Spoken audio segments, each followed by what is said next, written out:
Imagine boarding a normal flight on an ordinary afternoon. Passengers are relaxing. The crew is serving drinks. Everything seems completely normal. But hidden among the passengers is a man who is about to commit one of the most mysterious crimes in history. A crime so unusual that more than 50 years later, investigators still don't know what happened. His name was D.B. Cooper. He hijacked a plane, collected $200,000 in ransom money, jumped into the darkness with a parachute, and vanished forever. Did he survive? Did he die? Or did he pull off the perfect crime? This is the mystery of D.B. Cooper. On November 24th, 1971, a man purchased a one-way ticket from Portland, Oregon, to Seattle, Washington. He identified himself as Dan Cooper. Witnesses described him as calm, polite, and well-dressed.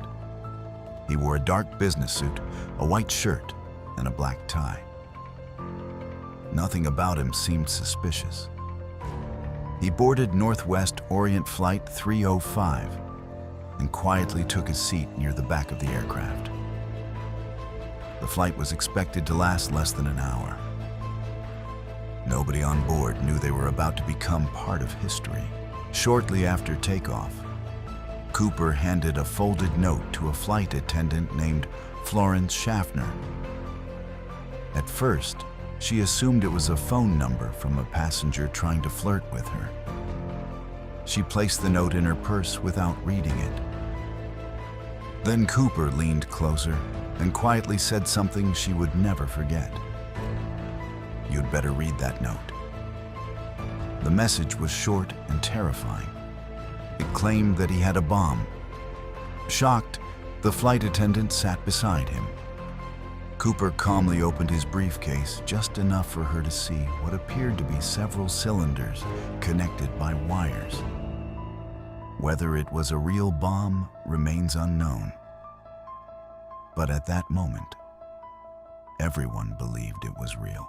Cooper remained calm throughout the entire incident. He never shouted. He never threatened passengers. He simply explained what he wanted. $200,000 in cash, 4 parachutes, and a fuel truck waiting when the aircraft landed. The pilots immediately informed air traffic control. Soon, the FBI became involved. Authorities faced a difficult decision. Should they attempt a rescue operation, or should they cooperate? Eventually, they agreed to meet Cooper's demands. Meanwhile, the plane continued circling in the air while officials gathered the money and parachutes. Most passengers had no idea what was happening. They simply believed the flight had been delayed. Several hours later, the aircraft landed in Seattle. Police and FBI agents delivered the money. The ransom consisted of $20 bills. Every serial number was carefully recorded. The parachutes were also delivered. Cooper inspected everything. Then he surprised everyone. He released all of the passengers. This decision reduced the danger significantly. Only the pilots and a few crew members remained on board. The plane was refueled and prepared for takeoff once again. But Cooper was not finished. In fact, the most dangerous part of his plan was about to begin. After leaving Seattle, Cooper ordered the pilots to fly south. He requested a low altitude and reduced speed.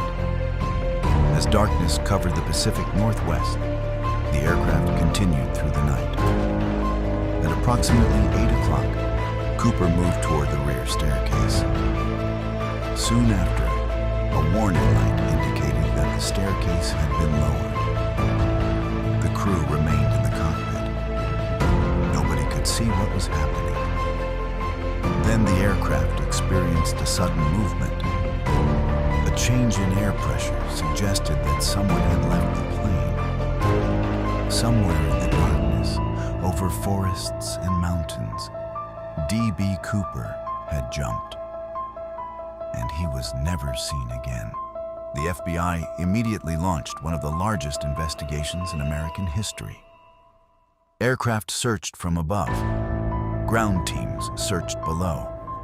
Investigators examined forests, rivers, and remote wilderness areas. But there was one major problem. Nobody knew the exact location of the jump. The weather that night had been terrible. Heavy rain, strong winds, low visibility. Many experts believed survival would have been extremely difficult. Yet no body was ever discovered. No parachute was ever found. No confirmed trace of Cooper appeared. Although Cooper disappeared, he left behind a few clues. Investigators recovered his black tie. They collected fingerprints. They interviewed witnesses. Years later, an unexpected discovery shocked everyone. In 1980, a young boy was playing near the Columbia River when he found several bundles of decaying cash. The money matched the serial numbers from Cooper's ransom. This was the first major piece of physical evidence connected to the case. But instead of solving the mystery, it created even more questions.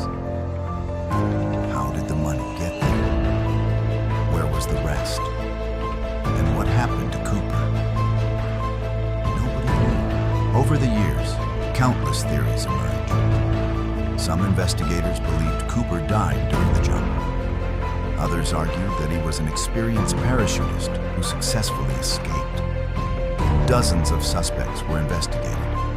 Former soldiers, criminals, adventure seekers, even ordinary citizens.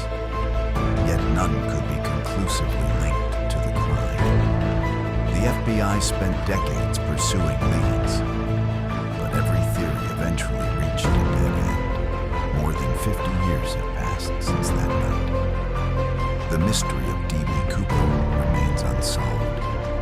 No arrest was ever made. No body was ever found. No one knows for certain whether he survived or died. What began as a simple flight between Portland and Seattle became one of the greatest mysteries in criminal history. So what do you think? Did D.B. Cooper successfully escape with the money? Or did he disappear forever into the wilderness? Let us know your theory in the comments. And subscribe for more hidden mysteries.